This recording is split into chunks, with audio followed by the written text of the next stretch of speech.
In this video, we're going to be doing a stroke analysis for Sri, who posts on the forums at essentialtennis.com, and we're going to be taking a look at his forehand. And I'm going to be outlining 3 things that I feel that Sri is doing a really good job of with his forehand, and then I'm going to give him 3 suggestions for ways that he can improve this stroke. Let's go ahead and take a look at a couple of these to begin with to give you guys an idea of his level. All right, now, the 3 things that I feel that you're doing a good job of, Sri, are, first of all, you're doing a good job of rotating your core. And what I mean by that is, as you take your racket back and you turn your body to the side, you get yourself a full 90 degrees to the baseline. And we see here that you're making a right angle between yourself and the baseline with your shoulders. So you've done a good job of preparing your body. And I'm actually going to give you a way of improving this a little bit later. But in general, you're doing a good job here already. Now, as you swing forwards, and we're going to continue talking about that core rotation, you make a 90-degree turn to meet the ball. And then as you follow through, you continue rotating your body to again make a 90-degree perpendicular angle here between your shoulders and the baseline. So Sri has made a full 180-degree rotation with his body, and that's excellent. I want you to keep that up, Sri. And again, I'm going to give you a way to even improve that a little bit later. But that's a good thing that you're doing already. Number 2, I like your follow-through position with your racket. And the things that I typically tell students to look for in their follow-through are, first of all, I tell them to have a perpendicular racket face to the court as they follow through, and you've done a good job of that here. And I also ask them to point the butt cap of their racket out towards their target. And you've done a good job of that here. You've made a nice full follow through. You've pronated your forearm, so that your racket is perpendicular. And the bottom of your racket, you followed through enough so that the butt cap is also facing out towards your target. So I like your finishing position there.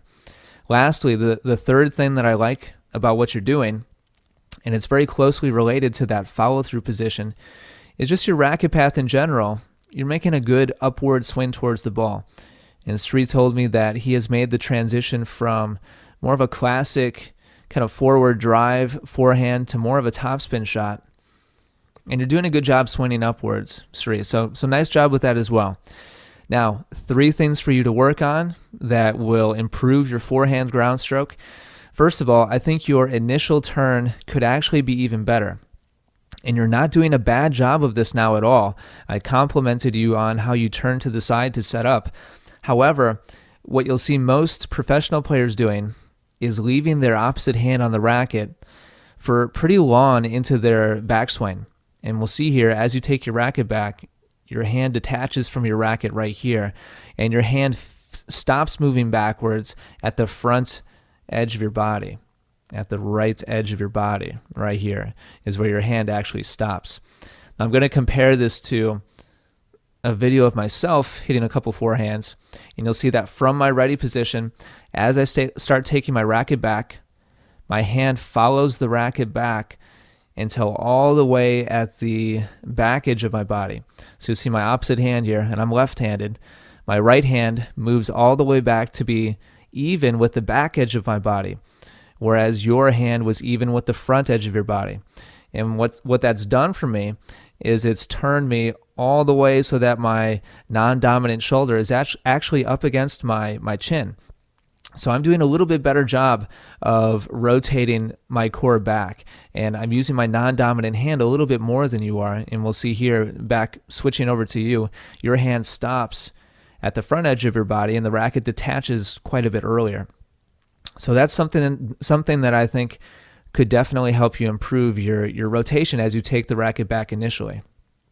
Now, number 2 thing that I think could really help you improve here, and Sri said that as he has made the transition from more of a classic forehand to a more modern one, he's kind of given up hope in being able to hit a really heavy topspin forehand ground stroke. If you want to be able to do that, Sri, we need to change the path of your swing a little bit. And you've done a good job so far. But if you want to hit with more topspin, we've got to make a little bit more of a circular path with the racket. And let me show you what I mean by that. I want you to watch the tip of the frame of your racket, and you take your racket back very straight. And as you take it back straight, the racket goes straight back, drops a little bit from there to get underneath the ball, which is good, and then you swing upwards. None of these things are bad. You're doing an overall good job with that. However, if you want to hit with more topspin, I'm going to trace here with my marker more along the lines of what I'd like you to see.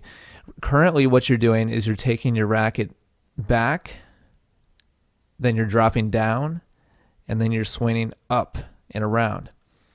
And again, that's not bad. It's been a good start for you. If you want to hit with some more topspin, I would suggest that you take the racket in more of an upward direction, then come around, and then back up again. I apologize for my not perfectly drawn diagram there, but you get the idea. And if you watch the path of your racket, take it back relatively straight, then it goes down, and then it comes up. Now I'm going to go back to mine again, and I want you to watch the path of my racket from my ready position. My racket goes up, then down, and then up again. And so I'm making a little bit more of a circular path. If you want to hit a heavy topspin forehand, I strongly suggest that you start to experiment a little bit with that. And I don't want you to overdo it and make a huge loop and bring the racket way up above your head. It doesn't have to be very high, but I think it should be a little bit higher in your take back so that you can drop the racket a little bit more steeply and also swing upwards more steeply and make more topspin. Now, last thing before I sign off here, overall, I'd like you to be a little bit more relaxed. And we're going to finish off by watching a couple of your swings here. And you're not doing a bad job at all. Most of your fundamentals here are really solid, and I like what you're doing. But overall, I feel like you're just arming some of these a little bit. And I'd like to see you loosen up from the shoulder down to your hand. I want you to relax that a little more. And some of these are more relaxed than others. But overall, that last one, it was a little bit of an arm swing. That one was a little bit more relaxed. You kind of go back and forth between kind of arming the ball and being a little bit looser. And I want you to watch a couple of mine again. And a lot of our fundamentals are the same, but I'm just a little bit more relaxed and a little bit looser. And because of that, I'm creating more pace and more spin than you are, even though a lot of our fundamentals are the same. So I want you to concentrate on relaxing a little bit more and making a little bit more of a circular swing with your backswing, dropping your racket down a little bit lower to make a little bit more topspin. And all of those things together are really going to help you out and make sure that you get that rotation back a little bit more as well. So Sri, thanks very much for sending in your video, and hopefully these things are helpful to you.